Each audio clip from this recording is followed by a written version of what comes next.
It would make sense, like Grant mentioned earlier, for a leader in human spaceflight, like the US, to take the lead on that as well.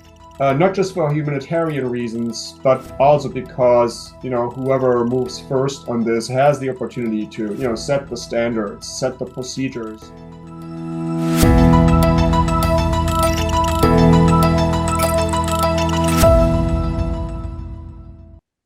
Hello, welcome to the Space Policy Show. I'm Colleen Stover with the Aerospace Corporation. Today we're talking about space rescue. You're not sure what that is? Well, today we're going to find out. We've got aerospace expert Dr. Grant Cates. And Grant, you're the author of a paper from 2021 that you did with the Center for Space Policy and Strategy, right? Correct. That's the In-Space Rescue Gap paper. Yes, and I'll just plug episode 68. We featured you and George Neal talking about that paper and some of the ideas that came out of that. So people should check that out. Great. And we've also got Dr. Jan Osburg from the RAND Corporation. So Jan, I know that you and Aerospace have been working a little bit together on the idea of space rescue. Could you just give our audience a little background as to how you're interested in rescue and why you're here? Why did I ask you today? Right. Yeah, hi, and thanks for the invite. So my interest in space rescue basically started as soon as I started, being interested in spaceflight, human spaceflight itself. Because we all know, the Challenger disaster, we know about Columbia, we know about other things that have gone wrong in human spaceflight. And so over the past several years, as it became clear that there would be, more and more people flying in space, that also meant that there would likely be a higher likelihood of, something going wrong at some point, and then a, need for some sort of rescue capability.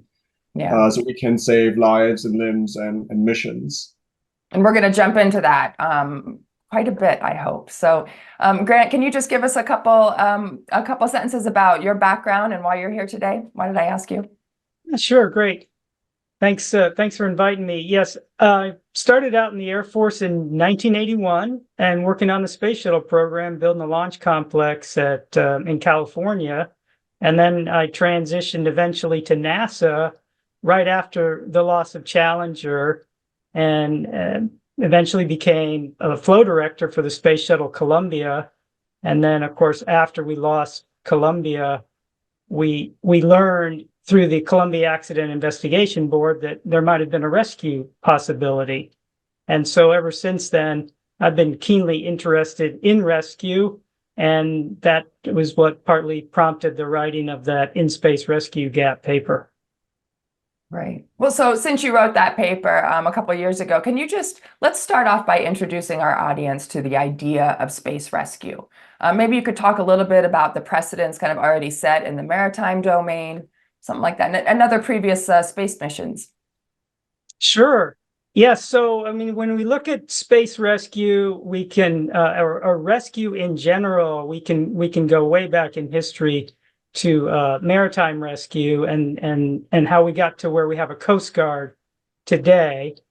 And another example that I pointed out in the paper was submarine rescue. And initially, when the submariners were going underwater, we didn't have rescue capabilities, and we lost hundreds of submariners until Admiral Momsen came along and said, we need to have escape capability for our submariners, and we need to have a rescue capability for them. And so he put those in place, and they were used to great effect.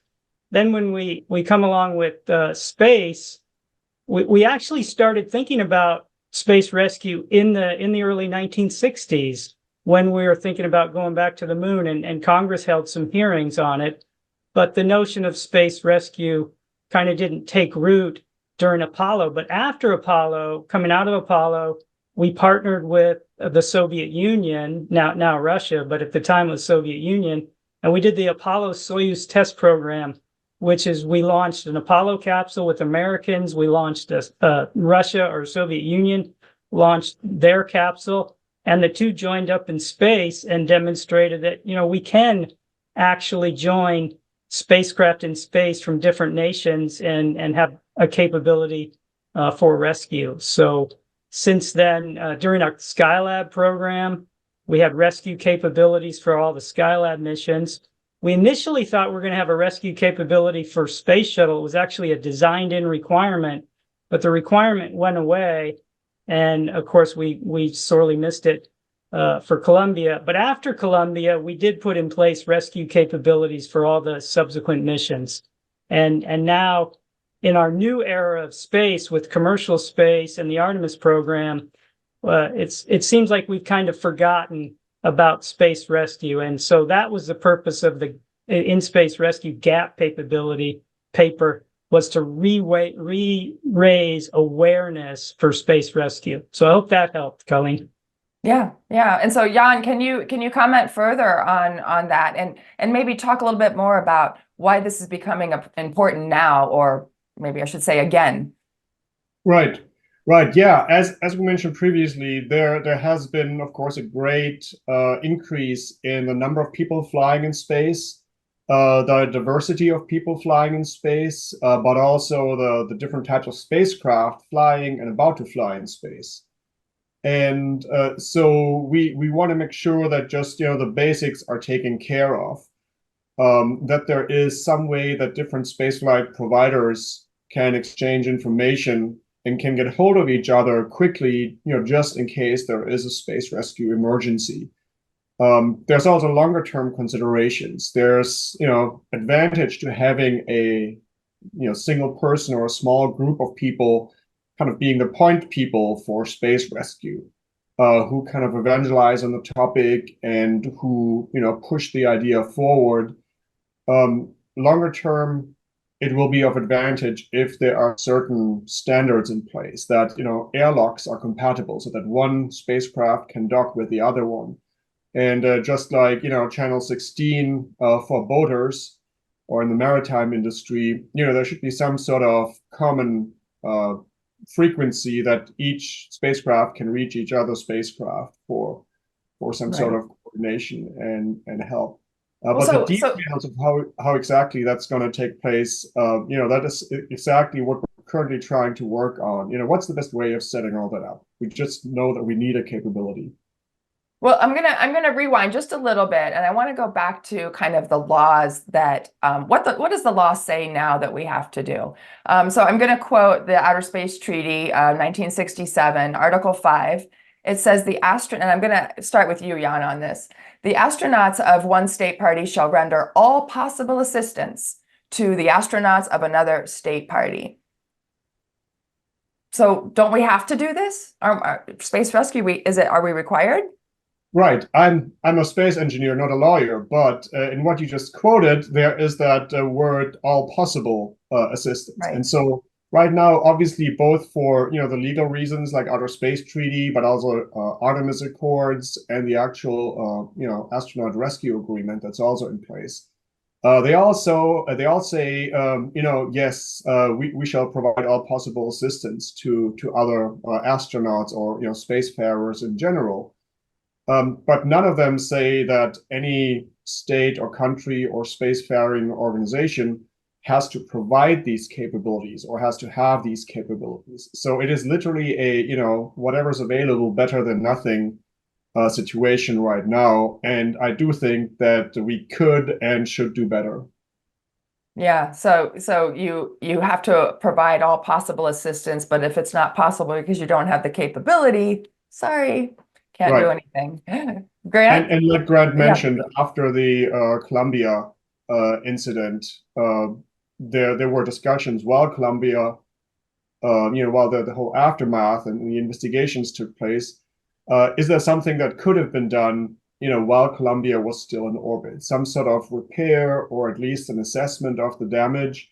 And there was just nothing in place that could have been used. So then in the aftermath, again, this was the first time that really voices were raised that we just have to have something. And it's becoming possible because we have crew-rated launch vehicles, for example, the Falcon 9, launching pretty much once a week now, mostly with uninhabited missions, but there are vehicles available that could be put on there.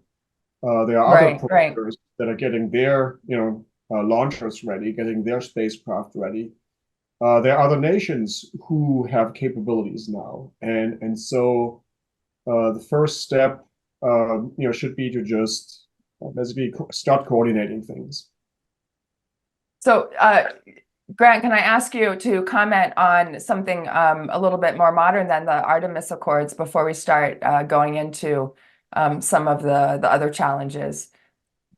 Sure. I want to follow up with the discussion. I think this is in line with your question about the Outer Space Treaty, the Artemis Accords.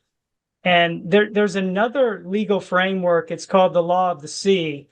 And Article 98 of that law requires captains of ships to come to the aid of mariners that are in distress if that captain can effect a rescue without endangering his own or her own ship and crew.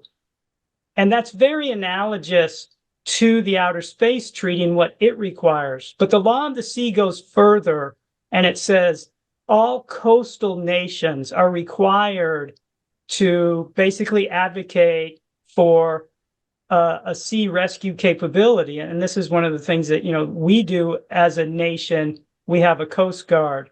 And Jan will tell you here in a minute, I think, about how Germany does it with a volunteer service. But the point is, if you are a coastal nation, you're required to have rescue capabilities. And if you want to be a leader in space, it just seems to me that as a spacefaring nation, the US and other spacefaring nations should put in place space rescue capabilities. It's just completely analogous to the Law of the Sea. And even though the US is one of the rare countries that hasn't signed on to the Law of the Sea in terms of ratifying it, we still abide by most all of its tenets. So I think, and was there a follow-on to your question, Jan? I mean, Colleen, or? No, I mean, I think I love the analogy, because I think that really helps bring the ideas into people's minds a little bit easier. But we do have some kind of there's challenges to doing it in space versus doing, having those capabilities in the maritime domain. So, ISS, was it in 2010, they passed this international docking system standard, right? And it was signed on by a number of countries, NASA for the US, and then ESA for Europe, European Space Agency, as well as Canada, Japan, and Russia. I even have read that Tiangong, China's space station right now, has claimed to have a docking system that is compatible with ISS. But beyond just being able to meet up and transfer people or power or whatever needs to happen, what are some other kind of technological challenges to this? Jan, can I start with you? You're the engineer, right? Yes, certainly. But the technological challenges, I think, are surmountable.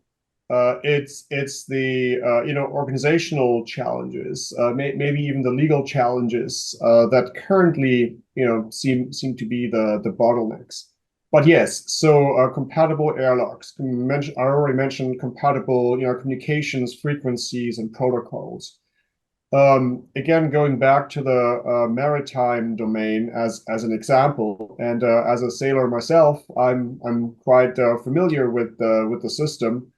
There has to be a rescue coordination center for each part of the ocean, and so who is going to run the space rescue coordination center, so to speak? It doesn't mean that organization needs to have any sort of spaceflight capabilities themselves, but it just makes sense to have one go-to point that everybody contacts if something goes wrong, and or if they have something to contribute to a space rescue in progress. So that's a question. So it's more on the organizational and framework side.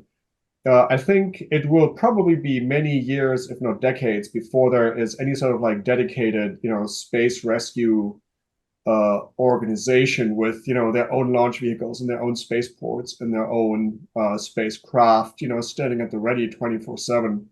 I think it's a bit, Which can be expensive, right? Standing at the ready for 24/7. It's going to be expensive, even though everything's getting cheaper as far as space launch is concerned, but it's still going to be expensive. Yeah, but for the foreseeable future, like the next decade or so, I do think just again putting together some sort of small organization, even if it's just a few people, and then tasking them with coordinating both before the need for rescue arises, but then also if there is something that would benefit from a coordinated effort.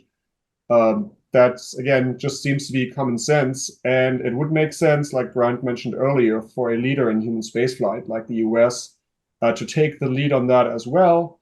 Not just for humanitarian reasons, but also because, whoever moves first on this has the opportunity to, set the standards, set the procedures, get others involved and engaged in this effort with them. So it's both for humanitarian purposes, but also for, strategic considerations. And let's not kid ourselves. Next time something happens, it's sadly probably a question of when, not if.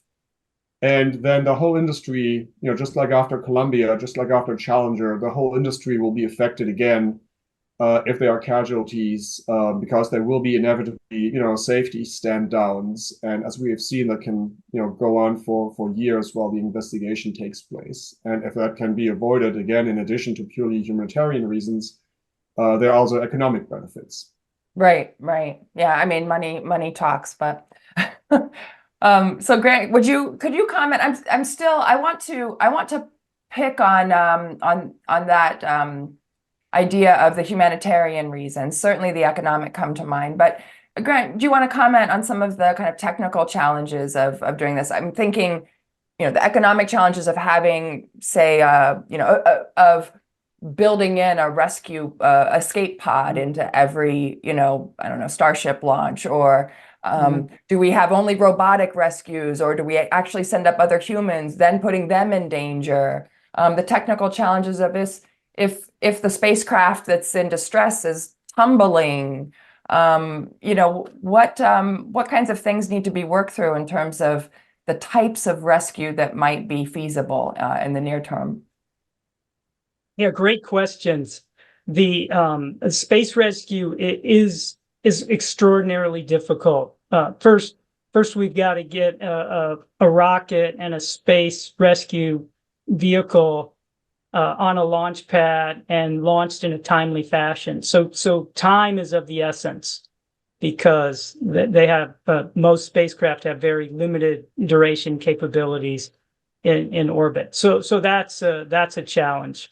And then we have to get to the right orbit. So we have to have the amount of propulsion capability that we have to get there. Then once we get in the area of the distressed spacecraft, what are we dealing with? Is it a tumbling spacecraft? Is it cooperating? Is it not cooperative? Can we dock, or are we going to have to do essentially a spacewalk to translate over and open a hatch somehow and get a crew out? And of course, they would have to have the capability to do a spacewalk to get over to the rescue vehicle. So there are a lot of challenges, and we don't expect that we will have all of the capabilities that we need to have in the future in place all at once. This will be an evolutionary process. We can partially close the gap today by using existing vehicles and existing rockets, but they will have a limited range of scenarios in which they could be effective. And so we also need technology and development activities to come up with future solutions, right? Like you mentioned, a spaceship that's carrying crew, if it had escape pods, provides a whole new level of safety and mission assurance for folks that are flying in space in the future. So, when you look out way out in the future, you would expect to have those. But we need to get started with the research and development on those things. And so that's why we think it's vitally important that there be an entity or a consortium of some type that is chartered to do the space rescue mission, and that they have an adequate budget and can fund research and development for these types of activities. I do want to mention, though, that in the near term, closing the gap doesn't really need to cost all that much money, because like we were saying, we're going to leverage the capabilities that are already existing by saying, look, the next rocket in line, the next spacecraft in line that's crew capable or cargo capable to rendezvous and dock with a distressed spacecraft can be repurposed. And that's what we did in the Apollo Skylab program, and that's what we did in the shuttle program after Columbia. There only really one instance after Columbia in which we dedicated a rocket for a rescue, and that was the mission going to the Hubble Space Telescope to do the final servicing mission of it. And we felt that it was just too risky. That crew could not get over to the International Space Station because the Hubble Space Telescope's in another orbit.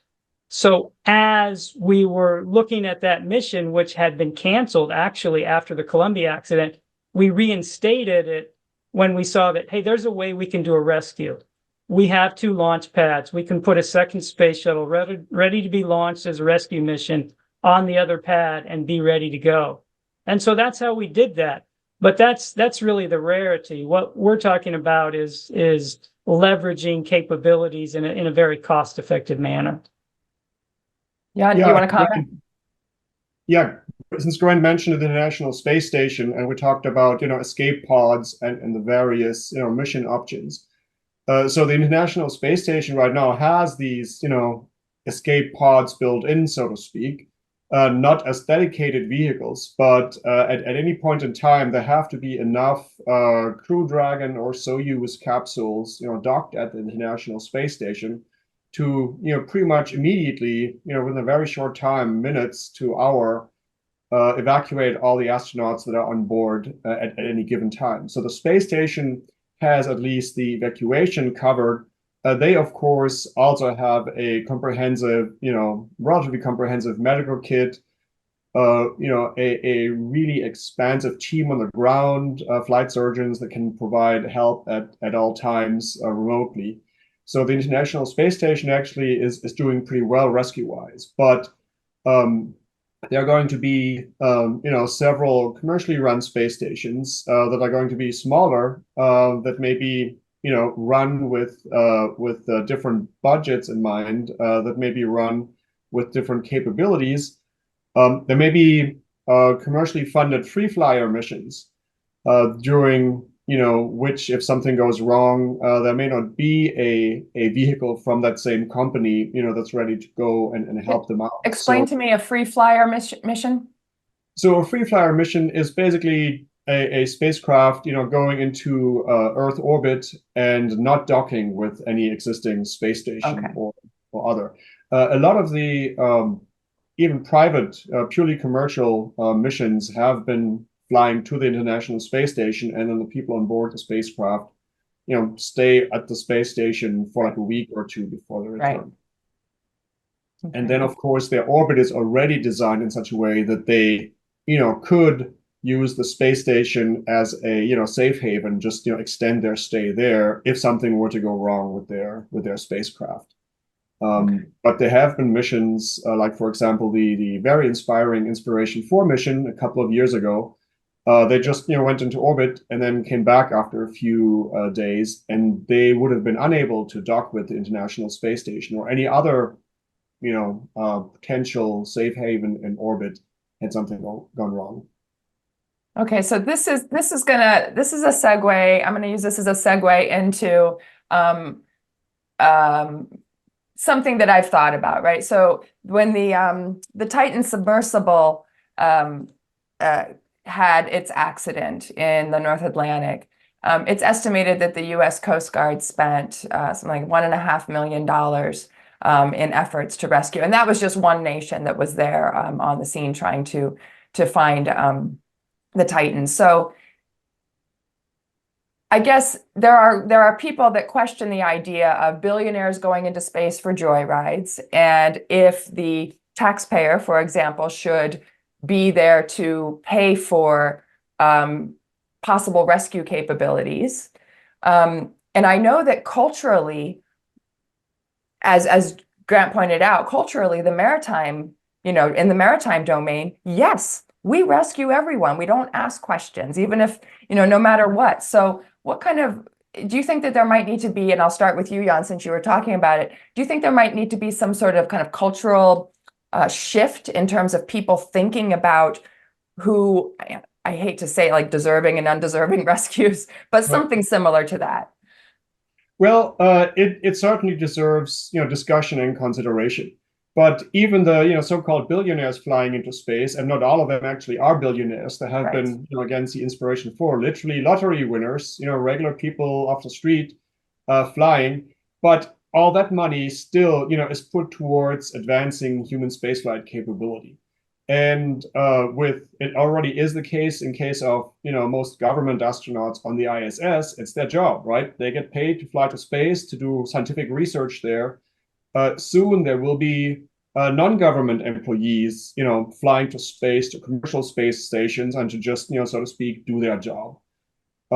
There will still be people who fly, just for the joy of it, but there will be more, let's say, blue-collar folks as well, so to speak.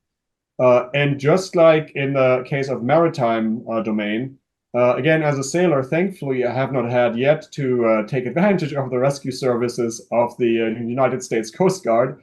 But my understanding is, everybody gets rescued. And then afterwards, if it is determined that, you did something egregiously stupid, you get presented with a bill. But if it was truly, something uncontrollable, like literally a whale rammed into your ship or something, then yeah, basically the community as a whole covers it. And as we talked about, as Brian mentioned earlier, it's around the world. It's not just necessarily governments and governmental organizations who do the rescuing or even the coordinating of the rescue. In Germany, where I grew up, it's a volunteer organization that's mostly funded by donations. Who does both the Maritime Rescue Coordination Center and the actual, fleet of rescue ships. And so part of what we're, considering right now, or what a, space rescue framework or the work leading to a space rescue framework should, think about is what's the best way to organize that, for space. Obviously, we can't just, do a one-to-one transfer because what works on the ocean might not necessarily work in space, but there are some thoughts and ideas that could be applicable. And so what Grant and I have been doing is to get the community together, get stakeholders together, both government agencies, but also industry capability providers, and hear what they think, what they have to say, because again, the time is now to move this topic forward. Grant, can you comment? What have you been hearing from the participants, or from what have you been hearing in terms of, or what do you think, I should say, not what you've been hearing. Don't tell on anyone else, but what do you think in terms of what might be some of the next more immediate, closer term steps to kind of creating a workable process? Because I mean, obviously, you both brought this to the forefront in terms of we need to be thinking of it now technologically, and then the other things will follow. Right. So yeah, the whole point of what Jan and I are trying to do is to have space rescue capabilities in place before we need it, not after. We don't want to use a tragedy as the impetus to put in place something that we logically should already have in place, because we have the Outer Space Treaty and it requires all spacefaring nations to come to the aid of others. So it just naturally follows that you should have a capability to do so. So, through the partnership with RAND and Aerospace, we've been doing the first step and that is raising awareness. And the next step was bringing the parties together, which we've just recently been doing. And now, what are the future steps that need to happen? Jan mentioned one of them, like the assigning of a space rescue coordination center. Who's in charge for rescue, and then we think, I think, I won't speak for Jan here, but I'll let him chime in here in a moment. But personally, I think a next logical step is a couple of things. One is industry voluntary engagement on this topic. We have the FAA moratorium in place, which prevents the FAA from enacting regulations that would be solely to enhance the safety of spaceflight participants. They're limited in what they can do in terms of their regulations just to protect the public, the non-flying public. But there's nothing that prevents industry today from voluntarily taking actions to enhance safety. And I think to some degree, they're already doing that. I think there's some more steps that they can do together to help close the space rescue gap, because it's industry that really has the capabilities to launch people into space, to fly people in space, to land them in space and recover them upon landing. And it follows logically to me that they are the ones that probably have the best capability today to effect a rescue. And then on the government side, we need government agencies, one or more, to take charge of the space rescue mission. But in order for that to happen, there probably has to be legislation. We probably need some at least initial legislation that Congress says, look, this is our duty to do this. We want to be a leader in space. To lead in space, we have to lead in space rescue. We need to have a space rescue capability, and we need to at least start funding the start of that and assigning responsibility to some part of the federal government to do that. So I'll turn it over to Jan for his thoughts on this topic. Thanks. Yeah, thank you. Yeah, thanks, Grant. Good thoughts. And like we discussed earlier, what would be needed now is, basically just a small cell of a couple people who really, can focus full time on pushing this forward, and who have the appropriate, if there's, government personnel involved, of course, they need the appropriate congressional authorization to actually do that. Because one of the findings we've had from our stakeholder workshops and meetings so far is that, there seems to be no clear congressional mandate for any specific government agency to, do anything about this. And therefore, there's not much that they can do, even though, personally, they might agree that it is a good idea. And how that exactly is set up, again, that's part of the initial round of thinking that we've started doing. And it can be, it can involve multiple people, multiple types of organizations. Maybe on the, on the government side, a couple of point people who think about the overall framework. Maybe a couple of studies that try to determine what's the best way to set this up. Basically a space rescue office for the kind of more strategic thing, and then a space rescue, coordination center that's more on the operational side, where, there is somebody with, somebody, on the phone or ready to pick up the phone, 24/7, 365, while there are humans in space. Again, a relatively low cost approach, and then in case something does happen, at least there's, somebody who has the Rolodex and who is being called, who can call out to see what can be done, to help out. And like I said, it does not require, building its own spaceport or having, launch vehicles, dedicated launch vehicles, ready to go 24/7. It's more on a, at least for, the next several years, on a, better than nothing basis, because as we know, hope is not a plan. Hope is not a plan. And unfortunately, in so many other domains, whether it's the submarine or I mean, even race car driving, right? That it takes accidents and deaths in order to kind of, jostle people into action. So I'm really glad that you guys are both here thinking about, and that Brandon Aerospace are coordinating on this. I think it's wonderful. So thank you guys very much for being on the show. Great. Thank you for having us. Appreciate it. Yeah, you're most welcome. Pleasure talking about this topic, and it's been a pleasure working with Grant on this. And likewise, working with Jan, it's been a great partnership across the two FFR, federally funded research and development centers, both RAND and the Aerospace Corporation. And we're gonna keep going on this and other topics. So thanks again for hosting us, Colleen. Absolutely. Thank you.